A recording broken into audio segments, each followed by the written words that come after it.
K S Lakshmanarao peoples ఛానల్కు స్వాగతం. ప్రముఖ పర్యావరణవేత్త, సామాజిక కార్యకర్త, ఉన్నత విద్యావేత్త, అలాగే రామన్ మ్యాగ్సెసే అవార్డు గ్రహీత సోనం వాంగ్చుక్ ఆయన ఆరోగ్య పరిస్థితి పూర్తిగా క్షీణించింది. గత 16 రోజులుగా ఆయన ఢిల్లీలో జంతర్ మంతర్ దగ్గర ఆమరణ నిరాహార దీక్ష చేస్తూ ఉన్నారు. వాస్తవంగా 21 రోజుల క్రితం అభిజిత్ దీప్కే స్థాపించిన కాక్రోచ్ జనతా పార్టీ ఆధ్వర్యంలో జంతర్ మంతర్ దగ్గర ఆందోళన ప్రారంభమైంది.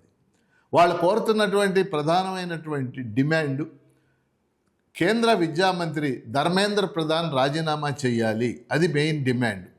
నీట్ పరీక్ష పేపరు లీక్ కావటం కానీ, నేషనల్ టెస్టింగ్ ఏజెన్సీ సక్రమంగా చేయకపోవటం కానీ, అలాగే సిబిఎస్ఈలో తెచ్చినటువంటి మార్పుల వల్ల అక్కడ విద్యార్థులకు అన్యాయం జరగటం వల్ల కానీ, ఈ కారణాల వల్ల ఆయన రాజీనామా చేయాలని ప్రధానమైన డిమాండ్. దానికోసం ఆయన ఆమరణ నిరాహార దీక్ష చేస్తున్నారు. అనేక మంది మద్దతు పలుకుతున్నారు. వివిధ రాజకీయ పార్టీ నాయకులు, వేలాది మంది విద్యార్థులు, అలాగే ప్రజలు వచ్చి మద్దతు పలుకుతున్నారు. విచిత్రం ఏంటంటే, ఢిల్లీలో జంతర్ మంతర్ కేవలం పార్లమెంటుకు దగ్గరలో, ప్రధానమంత్రి మొదలైన వాళ్ళ కార్యాలయాలకు చాలా దగ్గరలో.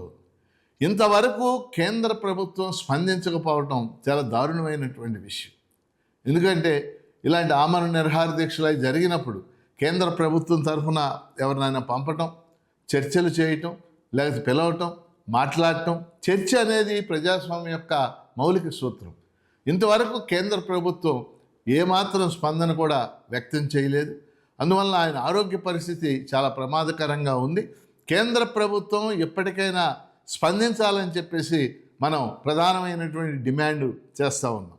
అలా మిగిలిన రాజకీయ పార్టీలు కూడా స్పందించాలి. ఎందుకంటే జూలై 20న వాళ్ళు చలో పార్లమెంటుకు పిలిపించారు. జూలై 20న పార్లమెంట్ సమావేశాలు ప్రారంభం కాబోతూ ఉన్నాయి. అభిజిత్ దీప్కే చలో పార్లమెంటుకి పిలిపించారు కాక్రోచ్ జనతా పార్టీ.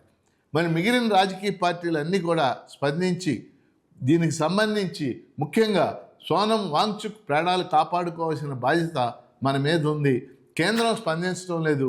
మీరంతా స్పందించి ఆయన ఏ విధంగా ఆయన ఆరోగ్యాన్ని కాపాడాలి, ఆయన ప్రాణాన్ని కాపాడాలనేది మీరు చర్చించి నిర్ణయం చేయాలని చెప్పేసి కోరుకుంటూ KS Lakshmanarao peoples channel subscribe చేయండి, ప్రోత్సహించండి.